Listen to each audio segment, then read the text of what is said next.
Agora são 7h54. A Organização das Nações Unidas abriu nesta segunda-feira a Cúpula do Clima em Madrid, a COP25. O evento vai até o próximo dia 13. O slogan é Hora da Ação.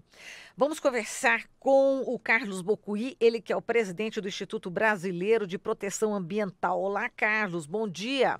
Bom dia, como vai? Tudo bem. Bom, porque vamos falar aqui sobre, inclusive, a fala, né, do ministro do Meio Ambiente, o Ricardo Salles, lá em Madrid. Ele disse que vai cobrar recursos de países ricos, né, para a preservação do meio ambiente no Brasil. Ele disse que o governo brasileiro pretende aproveitar justamente a COP25 para apresentar propostas que facilitem o financiamento estrangeiro de medidas de preservação ambiental. Eu lembro, né, que ele rejeitou, né, verbas, principalmente da Noruega, com maior volume, né, enfim, de dinheiro, e também da Alemanha, e agora ele está pedindo, né, mas quer que exatamente seja via governo, né, e não ONGs. Como é que você vê esse posicionamento, né, do Brasil, e Brasil que participa nesse contexto todo, né, que a gente já sabe, de desmatamento na Amazônia, queimadas, com óleo na costa brasileira,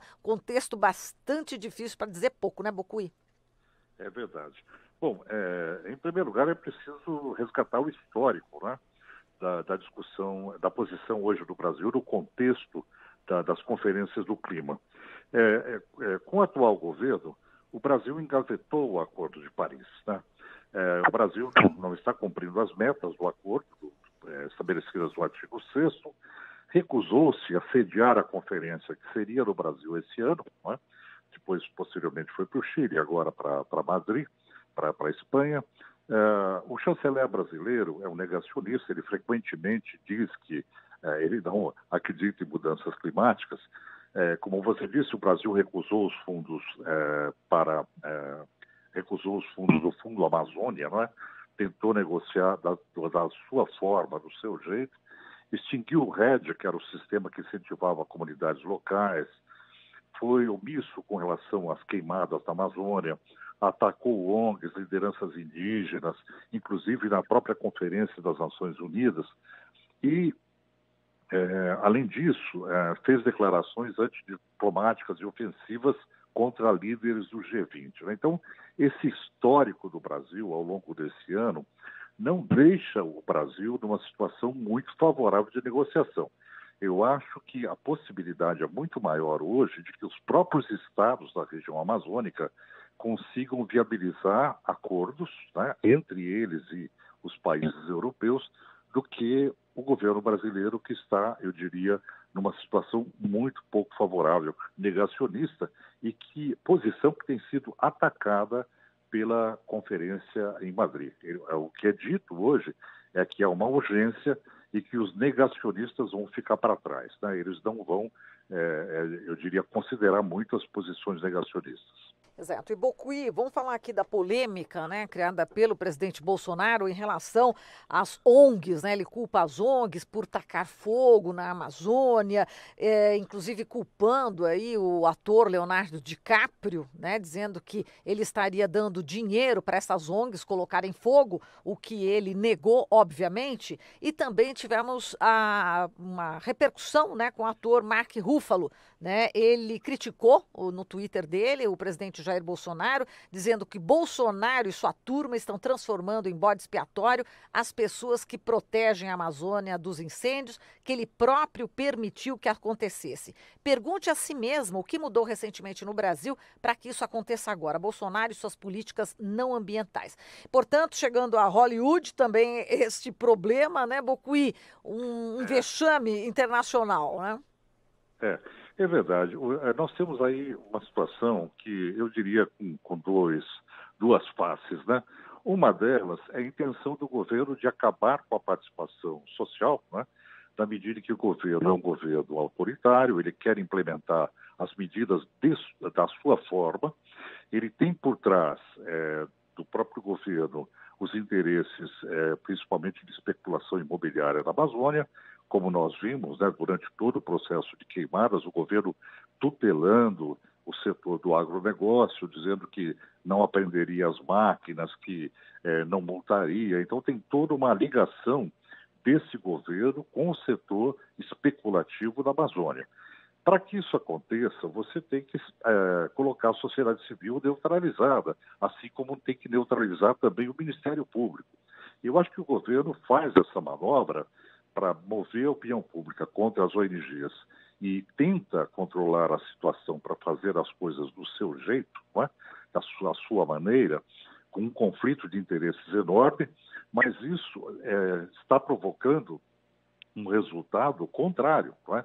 A opinião pública internacional está se voltando contra o Brasil. Essas medidas, essas declarações que o governo dá no sentido de dizer que o Brasil é soberano com relação aos seus recursos naturais, é uma posição que não é aceita, porque soberania é vista hoje como um processo cooperativo entre as nações, não é? De modo que a estratégia do governo está completamente equivocada, vai contra princípios constitucionais, inclusive da ampla participação social. Isso é muito ruim para a imagem do Brasil e faz com que o Brasil perca a possibilidade de negociação, inclusive que favorece, né, a proteção ambiental brasileira. E o pior é que o Brasil, fora desse contexto de mudanças climáticas, o Brasil, na verdade, perdeu a grande liderança que ele era dentro desse processo, né? Imitando o Trump, que agora sai da conferência, né, definitivamente, mas aí surge uma outra questão. Os estados americanos, como Califórnia, etc., eles continuam dentro do processo, né? Então, o que se percebe é uma situação cada vez mais caracterizada de insegurança jurídica, onde resta ao Brasil o Congresso Nacional e resta ao Brasil o Parlamento, né? E a sociedade civil organizada.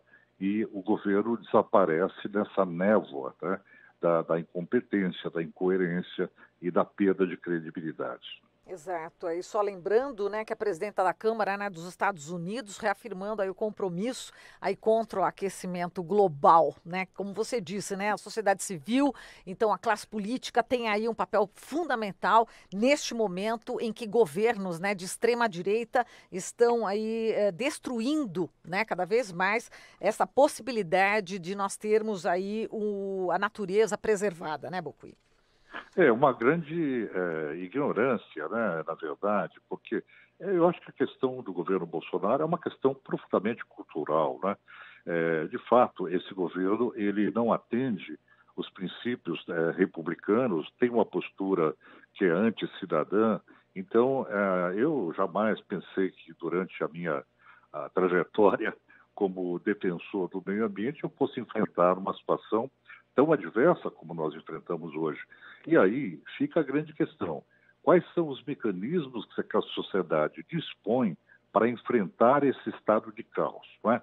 O que é que constitucionalmente nos garante? Nós temos o papel fiscal da lei, que é o Ministério Público Federal, e ele tem que agir nesse momento para corrigir as distorções, porque, afinal de contas, o governo ele está